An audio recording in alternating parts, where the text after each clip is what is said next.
The night before HR announced their decision on my harassment complaint, a coworker texted me, "They're setting you up tomorrow." I called her immediately. "What do you mean setting me up?" Dana and I had been work friends for a year before she transferred to IT, so I knew she wouldn't text me something like this unless it was serious. My heart was pounding because tomorrow was supposed to be the day this nightmare finally ended. I had filed a harassment complaint against my manager after he started making gross comments about my body when I turned down his dinner invitation. When I asked him to stop, he made it his mission to destroy me. He humiliated me in meetings, ripped apart my work in front of clients, and I had to start taking anxiety medication just to get through the day. I did everything right. If tomorrow didn't go my way, I didn't know how much longer I could survive at this company. Dana picked up and her voice was shaking. "I'm so sorry, but they're dismissing your complaint, and that's not even the worst part. They're announcing your transfer tomorrow in front of everyone and calling it a performance issue." I sat down on the edge of my bed because my legs felt like they were going to give out. "How do you know this?" "I accidentally saw emails between the HR director and your manager. There's something you need to hear. I'm looking at it right now." She went quiet for a second. "He wrote that you're obsessed with him and that he's actually scared of you. He called you desperate and said you've been throwing yourself at him since day one, and when he rejected you, you made up lies to ruin his reputation." I couldn't even speak. He was telling people I was the predator. At the bottom, he asked HR to put you on a performance improvement plan with targets nobody could hit so they can fire you. And the last line, she paused. He wrote, "She's not even that pretty." I don't know why she thought she had a chance with me, with a laughing emoji. I stopped breathing for a second. I made her read that line back to me because I couldn't believe a human being actually wrote that about another person. Dana's voice cracked. "The reason I transferred to IT is because he did the same thing to me. They buried my complaint to keep me quiet. I thought I was the only one until I saw your file." I stood up and started pacing. "I'm not going to let him win. Is there anyone outside the company I can call?" Dana gave me the number for an ethics hotline that goes straight to corporate. I called immediately,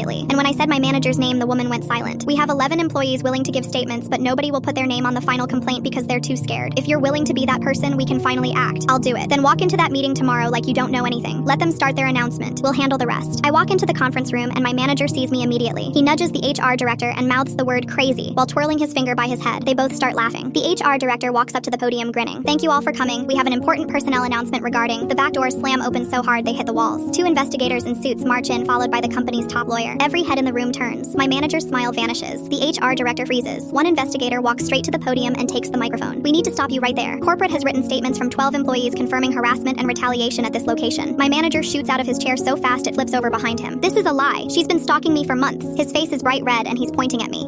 Someone tell them she's crazy." He looks around the room desperate for backup, but every single person looks down at their hands. Complete silence. Not one person says a word. The investigator steps toward him. "Sir, sit down." He backs away from her. No, this isn't happening. You don't know what she's like." He makes a run for the side door, but the other investigator grabs him by the collar and throws him back into a chair. "Move again and we call the police." My manager is shaking now. The lawyer walks over and stands directly over him, so he has to look up at her like a child. "You are terminated effective immediately. Security is waiting outside. You will not speak to anyone on your way out. I'll sue every single one of you." Security grabbed both his arms and dragged him out. I found out later he was also under criminal investigation for what he did to Dana.